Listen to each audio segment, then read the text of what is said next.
When Joanna won the Golden Sale Award for Best Young Architect, the industry giant Starry River Design Institute made a rare exception. They created an extra position just for her partner. Everyone thought that spot would be mine. But in the white eye, and the one who walked through Starry River's glass doors with her was an intern parachuted in from nowhere, Kevin. Starry River is Kevin's dream starting point. He deserves this opportunity more, Joanna explained. At that time, I was just starting out, inexperienced.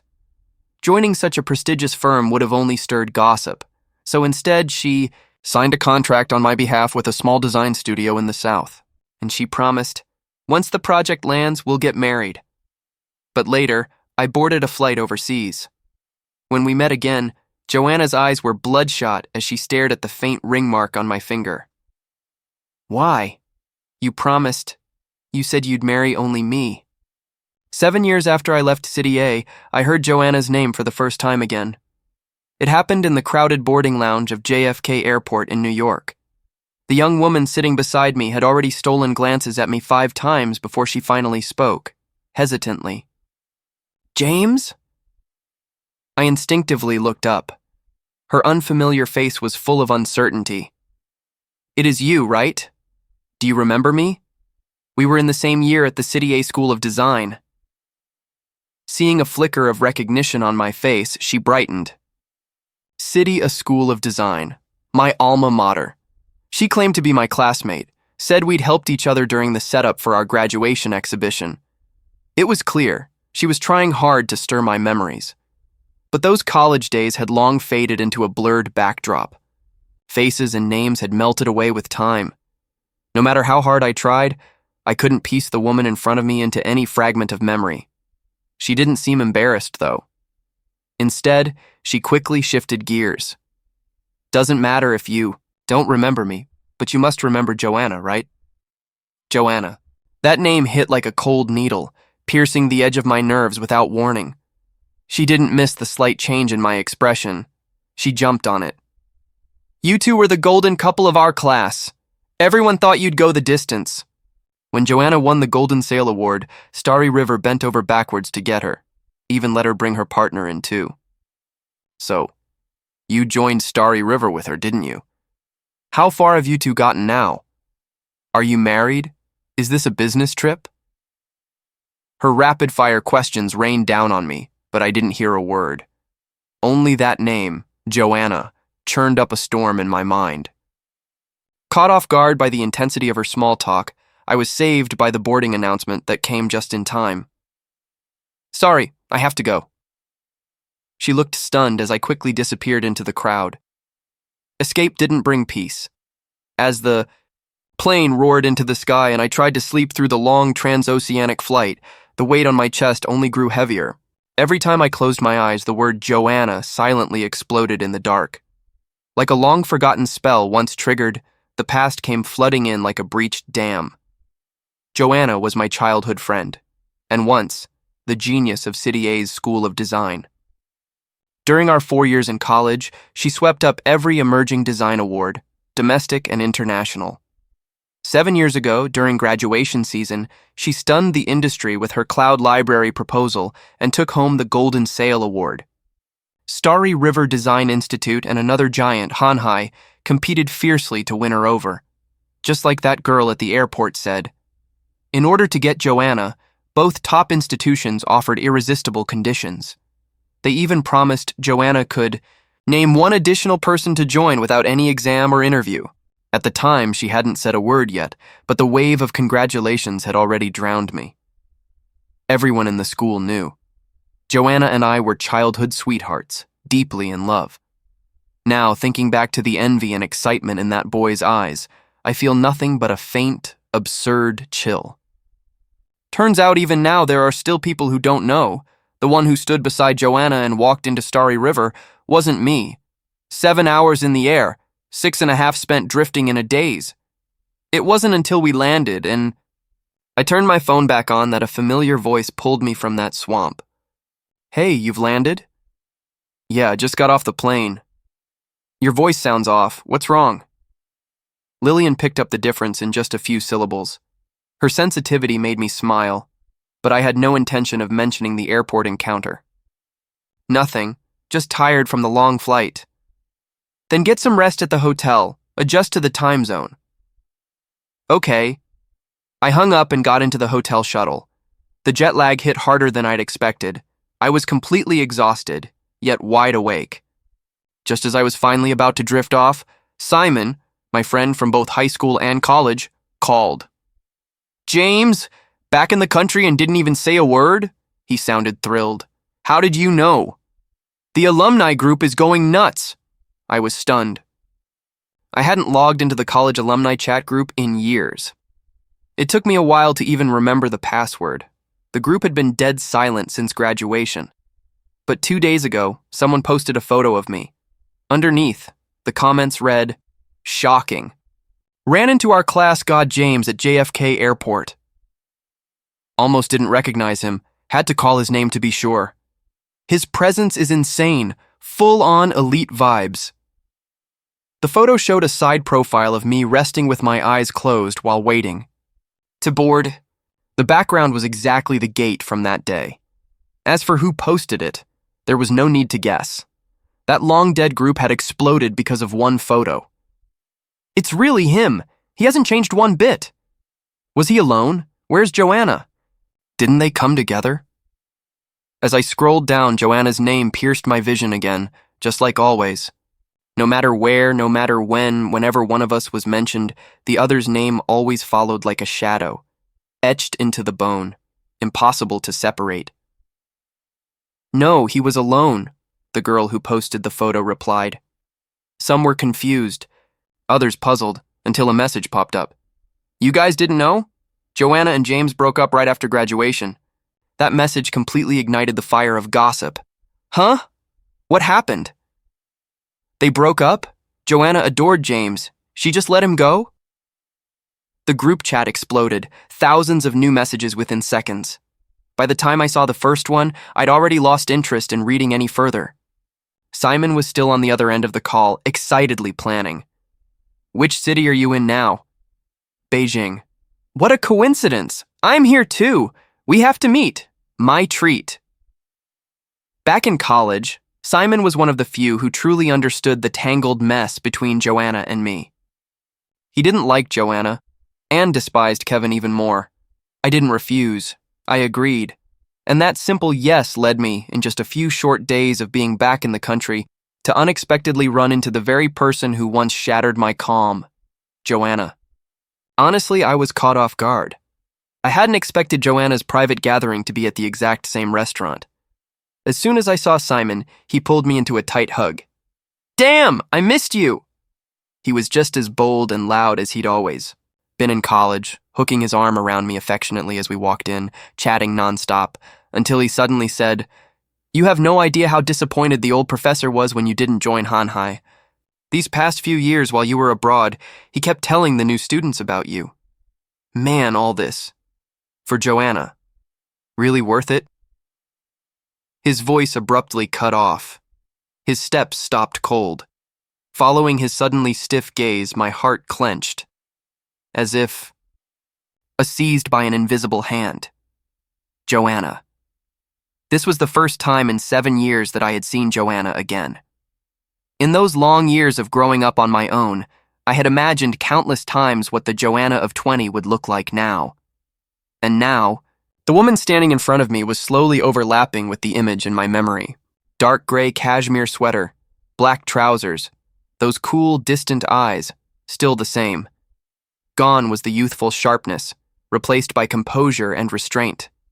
The only thing unchanged was the inherent aloofness in her bones.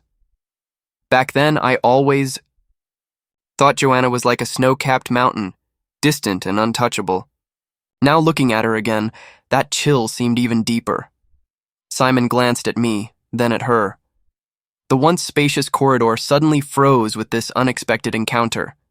The air was so thin it was suffocating. What broke the silence was a warm male voice. "Joanna, everyone's waiting for you."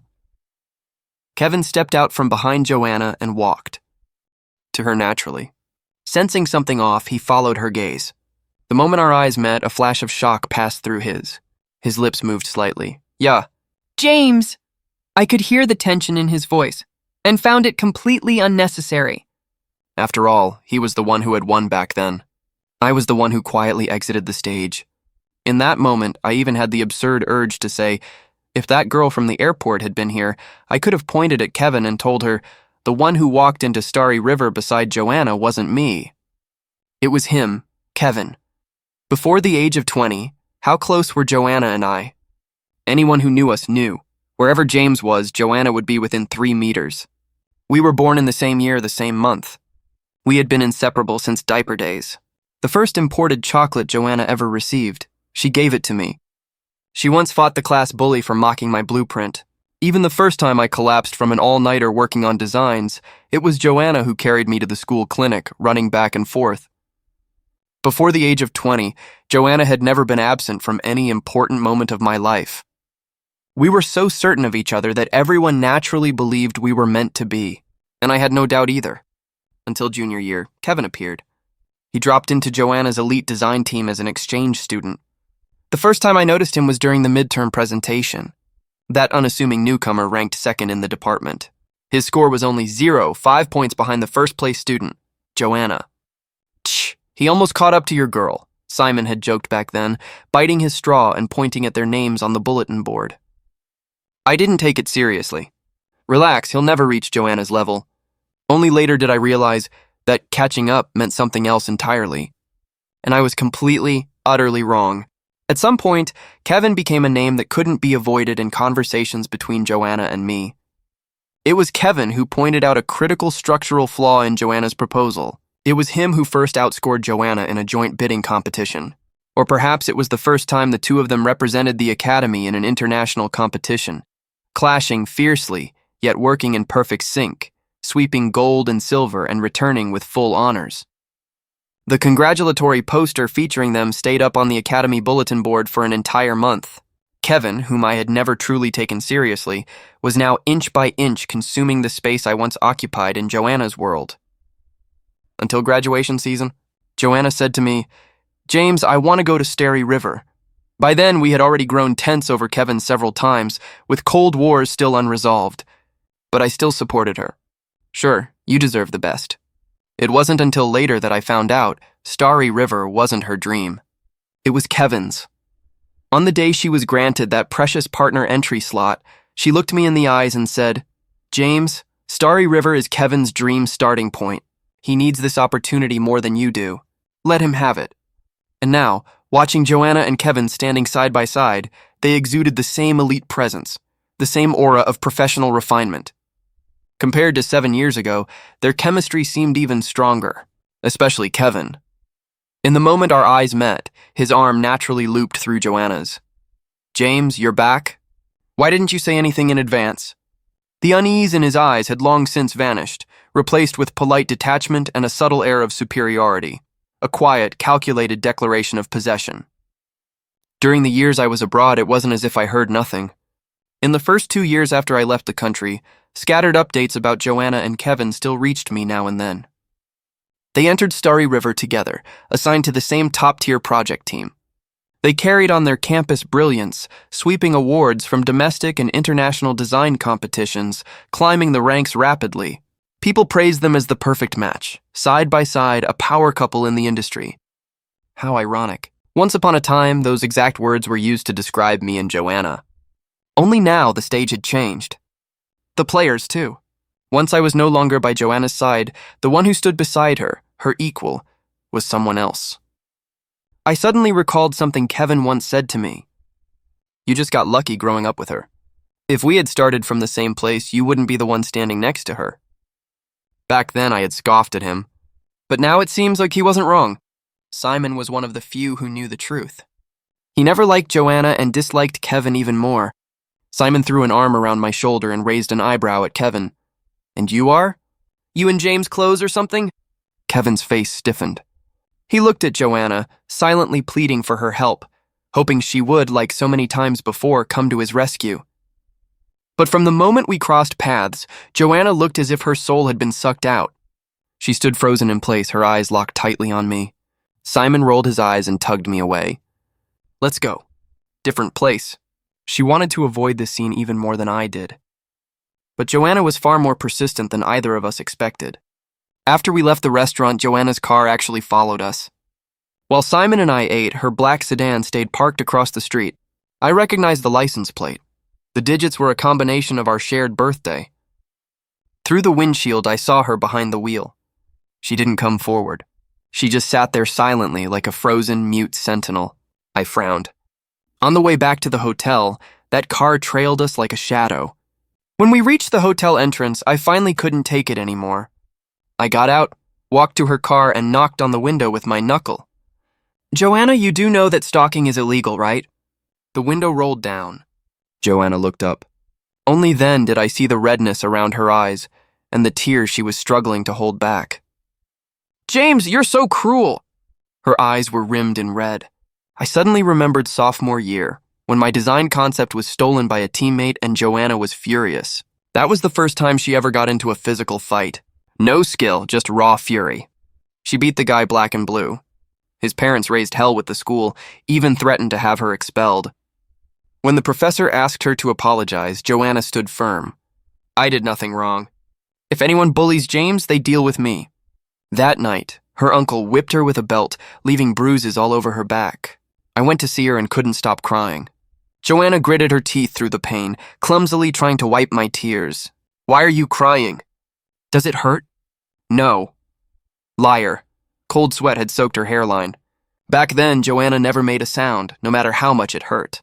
And now, she tilted her head slightly, and from the moment we reunited, her eyes were filled with unshed tears. Moisture clung to the corners of her reddened eyes. She looked deeply. The tip of her nose reddened, her eyes shimmered, even the rims of her ears tinged pink. She said I was cruel, that I could truly go 7 years without a single word. And yes, who would have thought that the boy who once couldn't stand half a day without Joanna could go 7 whole years completely cut off from her? When I left for the US to study design, everyone thought I was just acting out. No one believed I could really sever 20 years of deep, blood-bound connection with Joanna. Joanna didn't believe it either. She came to find me, holding contracts from several design studios in the South. "I've looked at all of them," she said. "They're small but have a good culture. Perfect for you to start. James, stop being like this. Let's stay together, okay?" By then, she had already given the spot to Kevin. Those who once congratulated me went silent, their eyes now filled with sympathy and pity. Joanna hugged me tightly and promised, "Once the project is approved, let's get married, okay?" She knew exactly what I cared about. I couldn't leave Joanna because I loved her, deeply, completely. I once believed with absolute certainty that I could only ever be with Joanna. 20 years ago, and 20 years later, it had to be her, but it turns out even a love that once burned into the bones doesn't last forever. I looked at Joanna calmly. If it had been long ago and she had looked at me like this, saying these words, I would have ached for her beyond measure. But now my heart was still. I didn't even want to stand in front of a hotel, surrounded by strangers, and rehash the past or argue over right and wrong. I raised my hand and signaled to the hotel security. "This woman's been following me. Please keep an eye on her." The security guard's expression immediately turned serious. I turned and walked into the brightly lit lobby without looking back. 2 days later, I returned to my alma mater to visit my mentor, Professor Wu. The old professor was overjoyed to see me.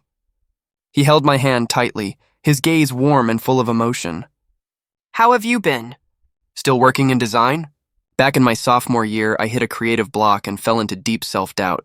It was Professor Wu who noticed my unique sensitivity to spatial deconstruction and strongly encouraged me to explore avant-garde architecture. In the end, I found my own direction on that path. Throughout all 4 years of university, he gave me everything he had. When I later decided to study abroad and reached out to professors overseas, his recommendation and connections were instrumental. After hearing about my breakup with Joanna, he had truly been worried I might fall apart and give up design entirely. I am, Professor. I never stopped. He is the person I'm most grateful to. For this trip back, I had prepared a special surprise for him. Professor, I came back this time because I was invited by the National Architecture Society to chair a forum at the annual summit. I handed him a refined invitation letter. From confusion to shock, Professor Wu's expression changed rapidly. "The Society Forum chair?" His hand holding the invitation trembled slightly. His gaze shifted from astonishment to deep satisfaction, a soft mist gradually clouding his eyes. I knew it. I knew it. James, you have a spark. You were always the student I believed in the most. When you gave up the Han-Hai offer for Joanna, I was really afraid. My chest tightened with emotion. Professor, he wiped the corners of his eyes, full of heartfelt reflection. When you gave up Han-Hai and the chance for a direct PhD abroad, I felt regret for a long time. But now, thank goodness. Thank goodness! The more he wiped his tears, the more they came. I couldn't hold back the sting in my nose either. You'll always be my guiding light. We talked for a long time. He gladly agreed to attend the forum. Before we parted, he studied me closely, then suddenly said, James, your design style now, it has a broader, more powerful energy than before. I understood what he meant. I smiled gently. Just as you wished, Professor. Receiving that answer, Professor Wu nodded in satisfaction. He looked at me the way he had years ago, warm, wise, and full of care. Congratulations, and may you be blessed. I will be. After the visit, I returned to the hotel. The same security guard from before spotted me and hurried over. Sir, your friend is here again. Friend? I followed his gaze. It was that familiar car once more. This time, my brows furrowed even deeper. The guard looked helpless. She comes every day, doesn't do anything, just sits there. They had questioned her earlier. Joanna had shown an old photo of us from our school days, saying she meant no harm. The guards had watched her for 2 days and confirmed she never did anything extreme. She didn't approach, didn't disturb, just stayed parked outside the hotel every night like clockwork. She would leave at dawn, likely to return to the Design Institute. Sir, is there some misunderstanding between you two? The guard asked tactfully. I shook my head. I don't know her well, but she's been here for days and she doesn't look well today, the guard said carefully. I looked up and locked eyes with Joanna. Indeed, compared to the last couple of days, her face was pale, and there were dark circles under her eyes. It had been days of extreme heat. The guards were worried something might happen. Should we call the police? He suggested. I was just about to nod when a white car sped in and screeched to a halt. Kevin jumped out, face full of panic, and rushed toward Joanna's car. He yanked the door open, speaking to her urgently. Then he shot me a sharp, cutting look. I turned away. No need. The person taking her home is here. I didn't give Joanna's stalking much thought. Whatever we had, it was over. This trip home was about one thing, the forum. It was my first time holding a significant role on a domestic academic stage. I couldn't afford distractions. What I didn't expect was that my reunion with Joanna would still have aftershocks. Joanna had fallen ill. She was fairly well known in the industry, so her sudden illness drew attention. Whispers began to spread quietly. No one knew where it started, but someone claimed Joanna's illness was related to me. Sigh. Joanna's so hopelessly in love, always stumbling over James. What can you do? James is her kryptonite. You guys forgot she got into a fight over him. They've been separated for so long. Why can't she move on? She still loves him, obviously. Joanna loved James like crazy. When he left the country without a word, she was completely wrecked. Exactly. He just came back and she's already been camped out for days, scared he'll vanish again. The once quiet alumni group was noisy again, thanks to me and Joanna's past. Old classmates were acting like they were binge-watching a never-ending emotional drama. New rumors came out every day. Some said how inseparable we had been. Some said that after I left, Joanna was so out of it she almost ruined a project. And in the end, someone always asked, why is he really back? Could it be for Joanna? By the time these rumors reached my ears, the forum was in its final prep phase. Around the same time, I received a call from Lillian. She was checking in as usual. After I told her everything was going smoothly, her voice softened with apology. Sorry I can't be there with you this time. I could hear the disappointment in her tone and reassured her gently. Miss Lillian, it's only 2 weeks apart. 2 weeks is long, she murmured. I miss you. We've never been apart this long. That was true. Whenever I had major events abroad, she would always rearrange her schedule to be with me. This time, a key merger deal had her completely tied up. I said gently, once the forum ends, I'll head straight back to you. Okay, I'll pick you up. All right. That call lifted my spirits, considerably. But not long after, an old friend who knew both Joanna and me messaged me. James, I heard you're back. Joanna's really sick. Can you go see her? I frowned. The word no was already typed out. Then another message came through. Even if you've been apart for 7 years, does it have to be total silence forever? Maybe not. After some thought, I bought a bouquet of white chrysanthemums and went to the hospital. Joanna's room wasn't hard to find. Before knocking, I heard Kevin's voice, tight with emotion and tears. How long are you going to keep ruining yourself for him?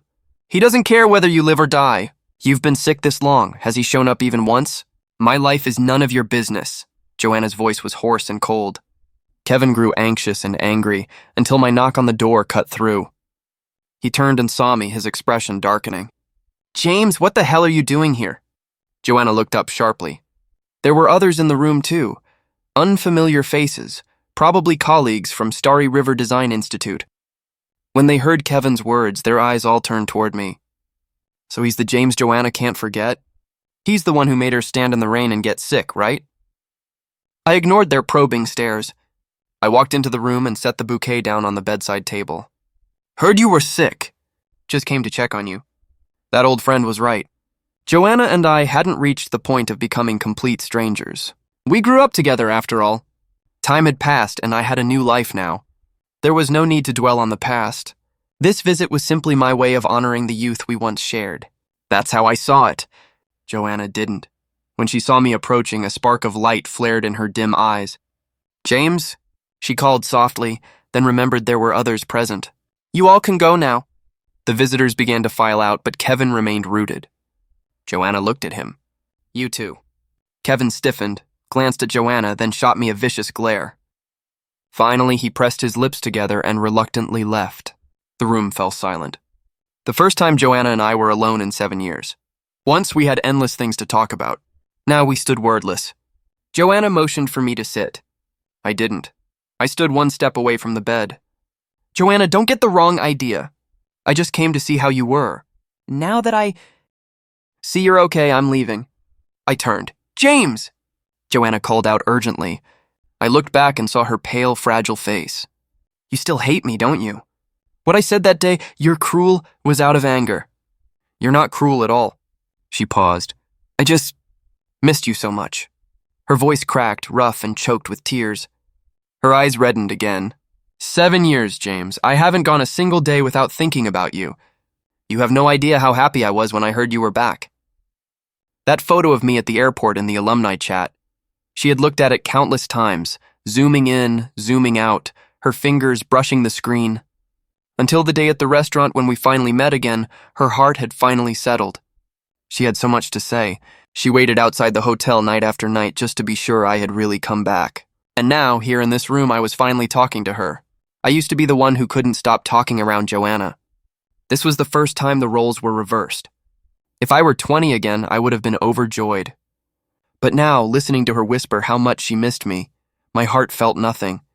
Joanna, staying up night after night outside a hotel isn't devotion. It's harassment. And for the record, I don't miss you. I'm doing very well now. I came back purely for work. Running into you was pure coincidence. If I could avoid it, I would. My blunt, cold words extinguished the light that had just lit up in Joanna's eyes.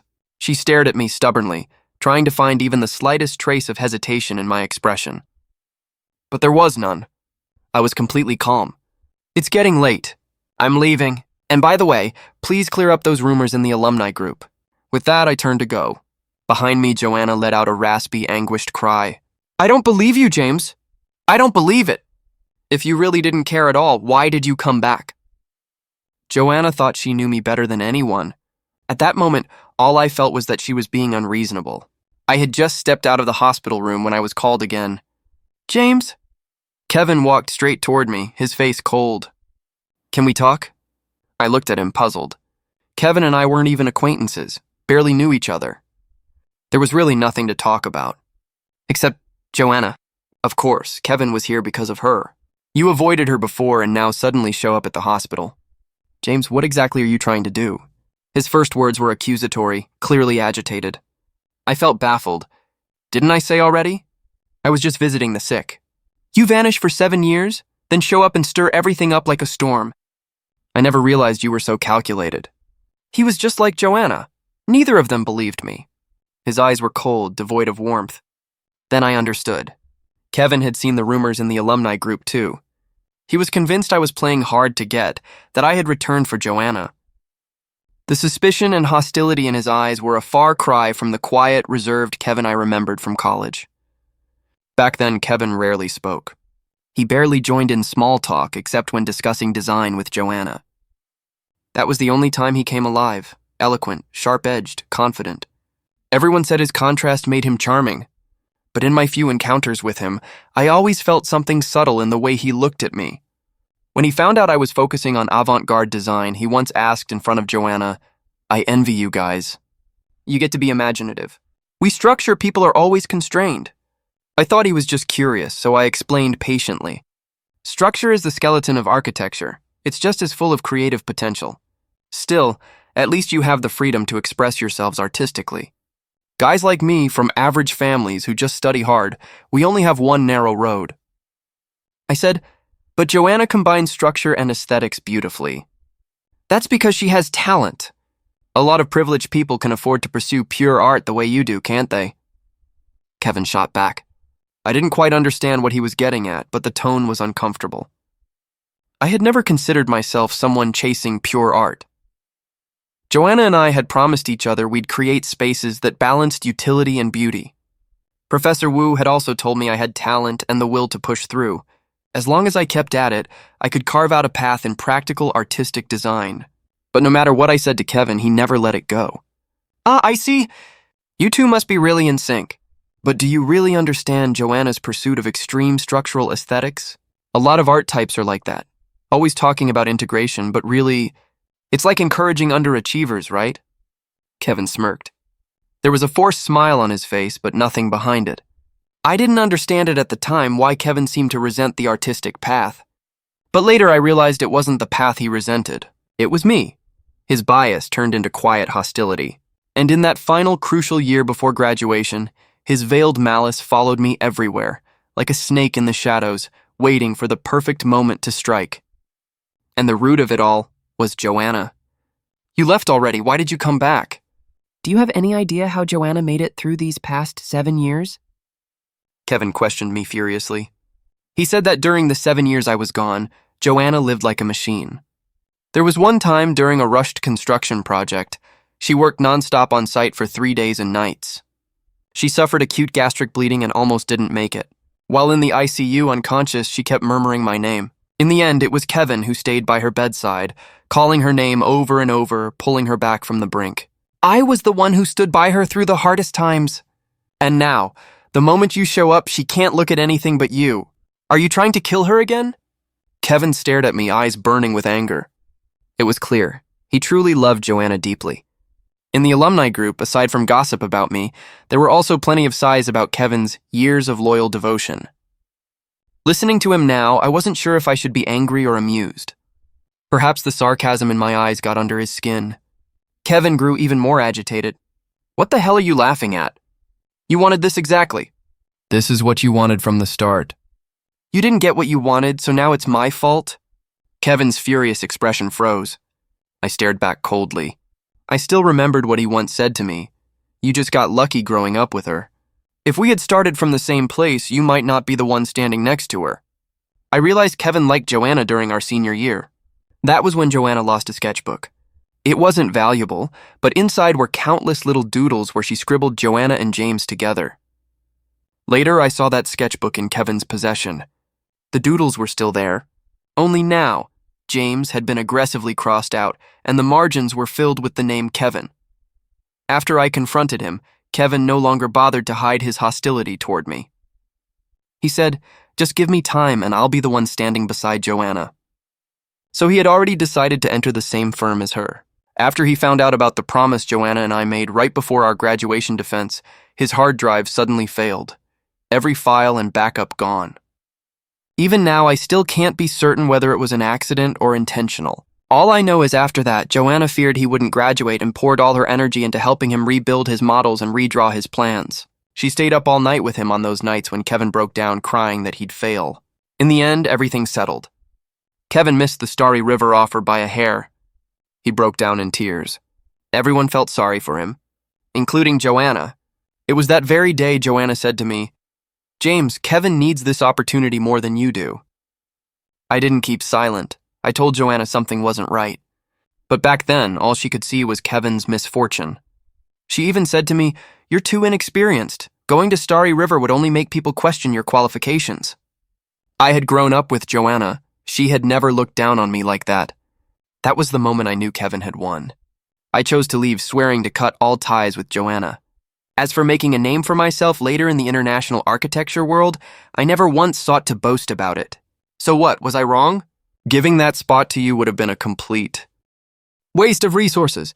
So now you're back just to show off that Joanna still can't forget you? Kevin shouted, humiliated and furious.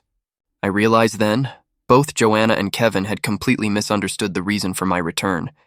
Actually, it wasn't just them. Many people thought the same. It's not that I didn't want to explain, because soon they would all understand. That night, Professor Wu posted an update on WeChat. A former student screenshotted it and shared it in the alumni group. It exploded instantly. The caption read, "Proud. 7 years ago, I regretted your decision to give up the Hanhai offer. 7 years later, you return as a pioneer in avant-garde architecture, chairing the National Society's forum. As your teacher, I couldn't be prouder." Attached were a photo of the forum invitation and a poster for my keynote speech. The poster featured my name, photo, and one of my representative works. Even those unfamiliar with architecture instantly recognized the person in the picture, me. Professor Wu just posted this. That's James. He came back to chair the National Architecture Society's annual forum. That's insane. I remember he was already really creative in college. Wait, didn't someone say he only ended up at a small studio because he wasn't that talented? And now they're saying he gave up Hanhai? What's going on? The screenshot ignited a storm of discussion. Naturally curious alumni began digging up my name online. After days of gossiping about my past with Joanna, they finally turned their eyes to the 7 years I spent abroad. It's true. James was the last student taken in by Pritzker Prize winner Hall. 2 years ago, his Museum of Light and Shadow won an International Gold Award. He's a top-tier figure on international architecture forums. Tons of major journals have interviewed him. You guys in the structural group probably don't know, James had the highest conceptual design score in our year. He got offers from Hanhai and multiple top international universities. Finally, someone from my design cohort spoke up. In our year, conceptual design and structural engineering were taught in separate tracks. Information didn't always cross over. Joanna only knew I had received a few solid offers. She had no idea that those offers had already placed me on par with, or perhaps even ahead of him. When Kevin saw the news, his face reportedly went pale. He even went to ask our former professor. The same me he once dismissed as all style, no substance, was now shining brightly under another sky. Once confirmed, he fell into a rare silence. Simon told me that Kevin used to love posting on WeChat, showing off the awards he and Joanna won together or team photos from their projects. Hey, didn't he used to mock you for having family backing? Simon asked as my forum had already been running for 2 days. He had just found out and sent a congratulatory flower basket, wishing me great success. I don't remember, I said, shaking my head. Simon didn't push it. He was more concerned about something else. James, Joanna hasn't come to see you? Before he could finish the sentence, she appeared in the distance. Joanna had come. I saw her standing in the forum's lounge area. Compared to our first reunion, she was now even thinner, her complexion sallow and dull. She stood silently in front of the large poster of my keynote speech, motionless, like a weathered statue. She stood there so long that a staff member began to take notice. Why doesn't she come inside? Simon asked. I replied quietly, maybe she doesn't agree with my design philosophy. A long time ago, Joanna had stopped paying attention to my work. She didn't know which of my projects had won awards, didn't know how many people were discussing my ideas, and certainly didn't know how many sleepless nights I'd endured just to stand shoulder to shoulder with her. A week later, the forum concluded successfully. Thanks to Professor Wu's promotion, I reconnected with many familiar faces during the event. That night, after the closing ceremony, an old friend messaged me. James, now that the forum's over, are you heading back to the States? Yeah, flight's the day after tomorrow. Think you'll come back? We'll see. Then let's meet up tomorrow. Who knows when we'll see you again. There was a hint of melancholy in his words. I thought about it and agreed. After sending my flight info to Lillian, the next day I went to the gathering. But in the private room, besides a few old classmates, Kevin was there too. When I saw him, I instinctively frowned. The host quickly tried to smooth things over. "James, it's been years. You look even more impressive now." They made small talk using my forum success as the opening topic. "Out of courtesy," I replied politely, trying to ignore Kevin's presence. But I soon realized the conversation kept circling back, intentionally or not, to Joanna. Sensing something was off, I interrupted. "If you have something to say, just say it." Everyone froze. Someone finally spoke. "James, could you go see Joanna?" "Joanna, what now?" They explained. After leaving the forum that day, Joanna completely broke down. She had lost all interest in work. She wouldn't even leave her home. It was like she had reverted to the state she was in back when I first left. "We know you're still upset about the past, but we all grew up together, and seeing you and Joanna end up like this, it's hard for us too," one of them said gently. He was also the one who had urged me to visit her in the hospital. But now, again and again, the same requests. I was tired. I wasn't upset. Who wastes 7 years of their life being angry? I had long since moved on from Joanna. "You've got the wrong person. I'm not anyone to Joanna. And from now on, don't come to me with her problems." I stood to leave. Kevin, who had been silent the whole time, suddenly exploded. "James, are you really this heartless? You've already punished her for 7 years. Do you really need her to die before you're satisfied?" I was stunned by Kevin's sharp voice. I looked around the room. No one refuted him. At that moment, I understood. I had come to this gathering out of old friendship. But they had already taken Joanna. "James, we mean no harm. We just can't bear to see Joanna like this. If we had any other way, we wouldn't be bothering you." "Do you know what Joanna's been through these past 7 years? If she hadn't held on all this time, you might not have even seen her again. Joanna's heart truly belongs to you. All these years she's been waiting for you." Everyone spoke at once. Their words echoed the same tired sentiments I'd seen repeated in the alumni chat. Kevin was already in tears. Resentment, blame, pleading, every emotion twisted across his face. Kevin cried, "James, even if you don't care about her, I do. You've won. I'm begging you, just talk to her. I swear I'll never bother you again." My temples pulsed.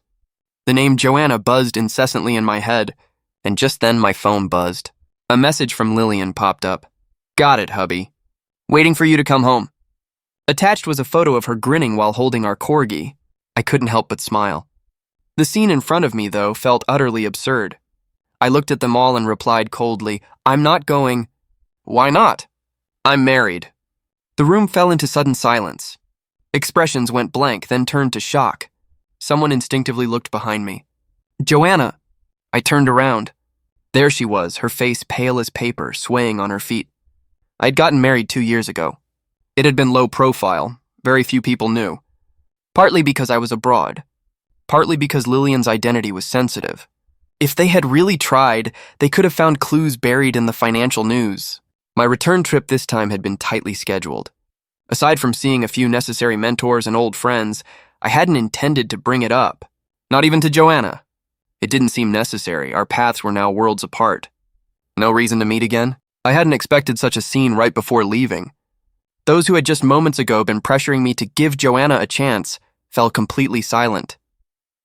The world finally went quiet. Only Joanna remained. It was as if something clicked in her mind. Her eyes were locked on my bare ring finger. I didn't disappoint her. I reached into my bag and slowly pulled out my ring, sliding it on. The platinum band covered the faint mark that remained, and in that instant, Joanna's tears spilled over uncontrollably. Why, her voice cracked. "You said, you'd only ever marry me." She repeated the words like a broken chant. When she looked up at me again, her eyes were red and bloodshot. "You lied to me, didn't you, James? Say something. Tell me you were lying." Joanna's appearance was heartbreaking. No one spoke. Not even me. Yes, I had said that. But it was a promise made in our youth, naive and untested by reality. Just like the way she once scribbled, "Joanna and James forever," all over her sketchbook. She hadn't kept it. And I didn't escape it either. Joanna wept so hard she trembled.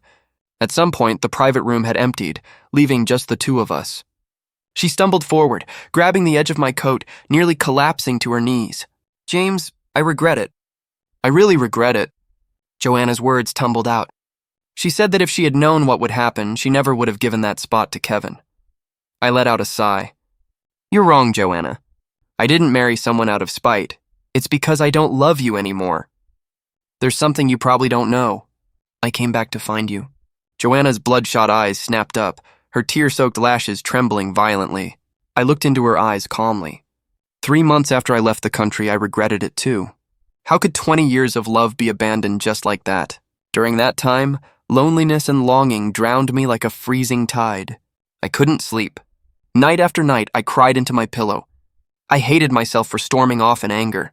The pain of missing her wrapped around me like vines, tight, suffocating. I fantasized about Joanna suddenly appearing beneath my apartment window. But every time I opened my eyes, all I saw was the cold foreign dawn. Until one day, I couldn't bear it anymore and bought a ticket home. I still remember. It was a stormy night. After over 10 hours of long-haul flying, I arrived at the Starry River Design Institute, soaked to the bone. And what I saw was her and Kevin, kissing in a dim corner of the parking garage, their bodies pressed close together, clinging as if they'd never let go. I can't even recall whether the chill that sank into my bones came from the freezing rain or from my heart turning cold for good. Joanna, you say you missed me. But in these 7 years, you never once tried to reach out. You never asked how I survived in a foreign country, never cared what I was doing. And unlike me, who crossed oceans to see you, you never tried to find me, not even once. You didn't love me. You loved the version of yourself that loved me deeply. Joanna let out a wounded animal-like cry. Her throat tightened and she rasped near breakdown. No, that's not true. After that night, my world finally returned to peace. No one disturbed me again. On the day I left, Simon came to the airport to see me off. His eyes were red. Who knows when we'll meet again after this? If you miss me, just fly over. Ticket and hotel are on me. Simon laughed through his tears. He looked at me, hesitating to speak. What is it? He shook his head. Nothing. Just feels like time is really cruel. Cruel how I didn't ask. I smiled, hugged him, and turned toward the security gate. Before boarding, I received a selfie from Lillian at the gate. Hubby, waiting for you at the gate. In the photo, she was holding my welcome gift, a giant stuffed corgi. I couldn't help but smile. And after that, the next time I heard anything about Joanna was the news of her death. They said she stayed up for days, working on a bid proposal, and died suddenly of cardiac arrest. As for Kevin, without Joanna, Starry River no longer meant anything to him. One night, he drove drunk, crashed off an overpass, and has been in a coma ever since. An old classmate messaged me, James, will you come back? For Joanna's funeral? No. That was the final time my name and Joanna's were ever mentioned together. After that, 1,000 miles of mountains and seas. No more reunions with old friends.